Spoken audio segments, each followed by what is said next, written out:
Hi hello friends, ಎಲ್ಲರಿಗೂ ನಮಸ್ಕಾರ. ಭಾಗ್ಯಶ್ರೀ ಅಡುಗೆ ಚಾನಲ್ಗೆ ಸ್ವಾಗತ. ನೋಡಿ, ನಾನೀಗ ಬೀನ್ಸ್ ಪಲ್ಯ ಹೆಂಗೆ ಮಾಡ್ಬೇಕನ್ನೋದು ಹೇಳ್ಕೊಡ್ತಾ ಇದ್ದೀನಿ. ಈ ನೋಡಿ, ಬೀನ್ಸ್ನ ನಾವು ಸಣ್ಣದಾಗಿ ಕಟ್ ಮಾಡ್ಕೊಳ್ಳೋಣ. ನೋಡಿ, ಈ ಥರ ನಾವು ಕಟ್ ಮಾಡ್ಕೋಬೇಕು. ಕಟ್ ಮಾಡ್ಕೊಂಡಿದ ನಂತರ ಒಂದು ಪಾತ್ರೆಯಲ್ಲಿ ಬೀನ್ಸ್ ಹಾಕ್ಕೊಂಡು ಆಮೇಲೆ ಅದಕ್ಕೆ ಸ್ವಲ್ಪ ಎಣ್ಣೆ ಹಾಕ್ಕೊಂಡು ಹುರಿದುಕೊಳ್ಳಬೇಕು. ನೋಡಿ, ಸ್ವಲ್ಪ ಕೆಂಪು ಆಗುವವರೆಗೂ ನಾವು ಹುರಿದುಕೊಳ್ಳಬೇಕು. ನೋಡಿ, ಈ ಥರ ಕೆಂಪಗೆ ಆಗಬೇಕು. ನೋಡಿ, ಈ ಥರ ಹುರಿದುಕೊಂಡು ಮಾಡುವುದರಿಂದ ತುಂಬ ಟೇಸ್ಟಿಯಾಗಿ ಬರುತ್ತೆ. ಹಾಗೆ ನಾವು ಒಂದು ಪಾತ್ರೆಯಲ್ಲಿ ಒಗ್ಗರಣೆ ಕೊಡೋಣ. ಎಣ್ಣೆ ಹಾಕೊಳ್ಳೋಣ.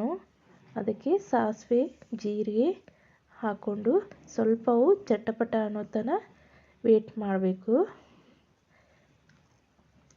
ಒಂದೆರಡು ಕೆಂಪು ಮೆಣಸಿನ್ಕಾಯಿನ ಹಾಕೊಳ್ಳೋಣ. ಕೆಂಪು ಮೆಣಸಿನ್ಕಾಯಿ ಹಾಕೊಳ್ಳೋದ್ರಿಂದ ಸ್ವಲ್ಪ ಟೇಸ್ಟಿಯಾಗಿರುತ್ತೆ. ಹಾಗೆ ಕರಿಬೇವು ಹಾಕ್ಕೊಳ್ಳೋಣ. ಸ್ವಲ್ಪ ಕರಿಬೇವು ಫ್ರೈ ಮಾಡ್ಕೋಬೇಕು ನಾವು. ನೋಡಿ, ನೀವು ಮನೇಲಿ ಟ್ರೈ ಮಾಡಿ ನೋಡಿ, ತುಂಬ ಚೆನ್ನಾಗಿ ಆಗುತ್ತೆ. ಹಾಗೆ ನಾವು ಈರುಳ್ಳಿ ಹಾಕ್ಕೊಂಡು ಅದು ಸ್ವಲ್ಪ ಫ್ರೈ ಮಾಡ್ಕೋಬೇಕು. ಆಮೇಲೆ ಟೊಮೆಟೊ ಹಾಕ್ಕೋಬೇಕು ನಾವು. ನೋಡಿ, ನಾನು ಟೊಮೆಟೊ ಒಂದರಲ್ಲಿ ಅರ್ಧ ಕಟ್ ಮಾಡಿಕೊಂಡು ತಗೊಂಡಿದ್ದೀನಿ. ನೋಡಿ, ಈಗ ಟೊಮೆಟೊ ಮತ್ತು ಈರುಳ್ಳಿ ಸ್ವಲ್ಪ ಕೆಂಪಗಾಗುವವರೆಗೂ ವೇಟ್ ಮಾಡಬೇಕು ನಾವು. ನೋಡಿ, ನಮಗೆ ಈ ಥರ ಕಲರ್ ಬಂದಿದೆ. ಈಗ ನಾವು ಸ್ವಲ್ಪ ನೀರನ್ನು ಹಾಕೊಳ್ಳೋಣ. ಏಕೆಂದರೆ ನಾವೀಗ ಕೆಂಪು ಖಾರದ ಹಾಕೋಬೇಕಂದ್ರೆ ಸ್ವಲ್ಪ ನೀರು ಹಾಕೋಬೇಕು ನಾವು. ನೋಡಿ, ನಾನು 2 ಚಮಚೆ ಕೆಂಪು ಖಾರ ಹಾಕ್ಕೊಂಡಿದ್ದೀನಿ. ಹಾಗೆ ಸ್ವಲ್ಪ ಅರಿಶಿನ ಹಾಕೊಳ್ಳೋಣ. ನೋಡಿ, ನೀವು ಮಸಾಲೆ ಖಾರ ಇತ್ತು ಅಂದರೆ ಮಸಾಲೆ ಖಾರ ಹಾಕ್ಕೊಳ್ಳಿ. ಇಲ್ಲ ಅಂದ್ರೆ ಸಾಂಬಾರು ಪೌಡ್ರ್ ಇತ್ತಂದ್ರೆ ಅದನ್ನು ಹಾಕೋಬಹುದು. ಹಾಗೆ ನಾವು ರುಚಿಗೆ ತಕ್ಕಷ್ಟು ಉಪ್ಪು ಹಾಕ್ಕೊಂಡು ಸ್ವಲ್ಪ ಕಲಿಸ್ಕೊತ ಹೋಗೋಣ. ನೋಡಿ, ತುಂಬ ಚೆನ್ನಾಗಿ ಟೇಸ್ಟಿಯಾಗಿ ಬರುತ್ತೆ. ನಾನು ಸ್ವಲ್ಪ ಮೊಸರು ಹಾಕ್ಕೊಂಡಿದ್ದೀನಿ. ಮೊಸರು ಯಾಕೆ ಹಾಕ್ಕೊಂಡಿದ್ದೀನಿ ಅಂದ್ರೆ ಸ್ವಲ್ಪ ಪಲ್ಯ ಸ್ವಲ್ಪ ಗ್ರೇವಿ ಟೈಪ ಗಟ್ಟಿಯಾಗಿ ಬರುತ್ತೆ. ಅದಕ್ಕೆ ನಾನು ಮೊಸರು ಹಾಕ್ಕೊಂಡಿದ್ದೀನಿ.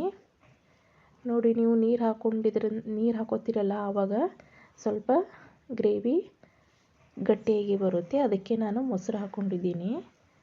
ಈಗ ನೋಡಿ, ನಾವು ಬೀನ್ಸನ್ನು ಇದರಲ್ಲಿ ಹಾಕ್ಕೋಬೇಕು. ಹಾಕ್ಕೊಂಡು ನಾವು ಕಲಿಸ್ಕೊತ ಹೋಗಬೇಕು. ಕಲಿಸ್ಕೊಂಡಾದ್ಮೇಲೆ ನಾವು ಸ್ವಲ್ಪ ನೀರು ಹಾಕ್ಕೊಳ್ಳೋಣ. ನೋಡಿ, ನೀರು ನಿಮಗೆ ಎಷ್ಟು ಬೇಕು ಅಷ್ಟು ತಕ್ಕಂಗೆ ನೀವು ಹಾಕ್ಕೋಬೇಕು.